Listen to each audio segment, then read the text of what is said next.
Hey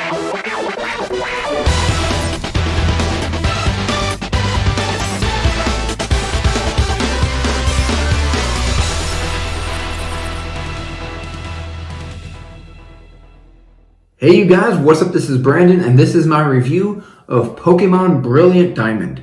I just got done playing this last night, and I have to admit, as a child, I played Pokemon, and in 1997 I started with Pokemon Blue, and I was addicted from there. And I played Gen 1, Gen 2, Gen 3, but when I got to Gen 4, I don't remember what the reason was, but I kind of fell out of Pokemon a little bit. Gen 4 and 5, I kind of skipped, and then I got back into it at 6, 7, and 8. So Gen 4 and 5 are kind of blurry to me. I didn't know what the plot was of them. I didn't really know too many of the Pokemon from Gen 4 and Gen 5. Well, I knew what the Pokemon were from Gen 4 and Gen 5, but I didn't know which Pokemon went in which generation. It just didn't, it kind of uninterested me after like Gen 3 after a while. But then I got back into it for 6, 7, and 8. Excuse me, sorry. And Gen 9 I'm definitely looking forward to. And Legends Arceus as well. But, so I played Brilliant Diamond. I'm like, why not? I don't really recall the original Diamond version. I know I had it for the DS, but I don't recall playing it all that much. And I thought it was okay. Man, excuse me, I am so sorry. It was okay. I don't really have too much to say. Let's start off with that graphical style. Let's first start off with the company that made this, Ilka. This game is not made by Game Freak. It is not made by Game Freak. Game Freak had another company called Ilka, ILCA, make this game. And so this is the first mainline Pokemon game that wasn't made by Game Freak directly, which I thought was interesting. And I think if they want to start getting more remakes of older games out, they could start having Ilka do a lot of their remakes of older games and have them work on their new streamlined mainline games. I think that would be cool. But it was made by Ilka. And the graphical style they chose for this, I know when it was first revealed, I crapped on it. I was like, what is this? What is this? We're on the Nintendo Switch and we're getting graphics like that? And I still kind of felt that way, but playing it on the Switch, it felt okay. I mean, nobody complained when we had The Legend of Zelda Link's Awakening on the Switch with the little chibi style. So I'm like, why would people be complaining here? It's Pokemon in the exact same style, just updated. And I thought it was fine. I thought maybe it was going to be jarring at first, going from the little chibis to, like them being adult size when they do the battles in the back chibis again, but it was okay. I actually enjoyed it. I thought it was, the graphics actually kind of grew on me. I kind of liked them. I really did. And I kind of actually want to go through and play the game again just for the graphics. I'm at the battle tower right now. I've beaten the entire game, and I just want to go back and play it again. If that is saying something, but the graphics, they did grow on me, and I think they have their own it has its own unique style, Let's Go has its own style. Sword and Shield have their own style, and Brilliant Diamond has its own style. So I kind of like that. The story, not much to it. You're recruited by Professor Rowan, I think his name is, to complete the Pokedex because they can never do it themselves. They can't just go out and do it themselves. They're the professors. They want the Pokedex complete. Do it yourself, man. You want something done, do it yourself. But you're going to rely on a 10-year-old boy who just moved to Twin Leaf Town to do it for you.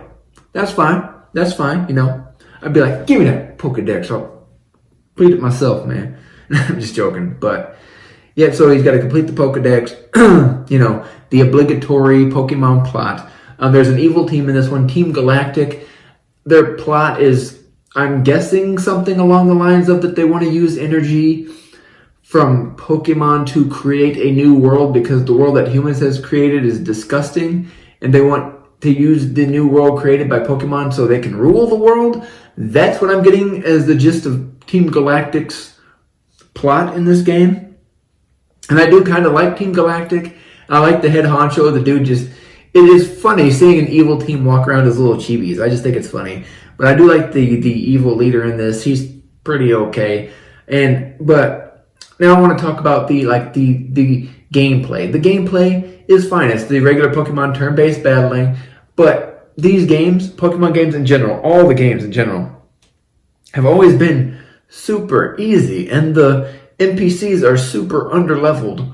Why? Why are they so underleveled so much? I don't understand that. Like, can we have a mode for like beginners and a hard mode? It's about time that Pokemon put in a hard mode, because I would definitely turn on hard mode for Pokemon and get an actual challenge out of the game. Not saying that it's not fun, because it is fun, but I want more of a challenge. I really do. But yeah, the gameplay is fine. Gen 4, the Pokemon in this, there's like a lot of baby Pokemon, a lot of evolutions of already existing Pokemon, and then the new Pokemon that we get aren't that great. Like, I mean, I know Staraptor is pretty good, and Luxio and Luxray is pretty good, but other than that, I'm just like, everything else is just meh. I think Lucario's in this gen, so I'm like, okay, we got Riolu and Lucario, great. You got Garchomp, he's the pseudo-legendary of this generation. And the legendaries, these are the most uninteresting legendaries I've seen in a Pokemon game. I do not care about Dialga and Palkia. And I'm sorry if I offended you. If you like Dialga and Palkia, all power to you, but I do not care about these legendaries. They are the most uninteresting legendaries I've seen in a Pokemon game. I'm like, great, it's Dialga. What's he do? He diverts time or something like that. He, twists time or does something with time, I think. Or is that Palkia? I'm not sure. But anyways, couldn't care less about the legendaries.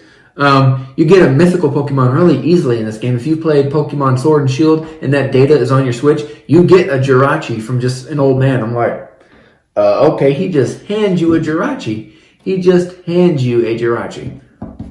I'm like, all right, fine. That's cool, I guess, But, yeah, so this game, it was fun. It was fun going back to the Sinnoh region, because I had very vague, very few memories of the Sinnoh region, so it was fun to go and play it, especially on the big screen, on the TV, on the Nintendo Switch, on the OLED Switch that I have.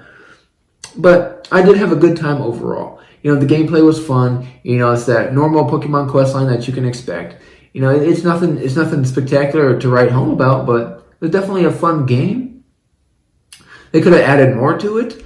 I feel like this was just a very by the bones, picture by picture remake of, Diamond version. I feel like you could have added more to it, but they really didn't.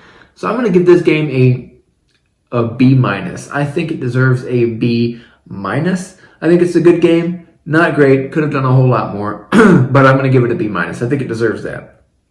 If you've played Pokemon Brilliant Diamond, please let me know your thoughts on it in the comment section below. Also, if this is your first time viewing, please click that subscribe button for more. This is Brandon. Thanks for watching. Peace.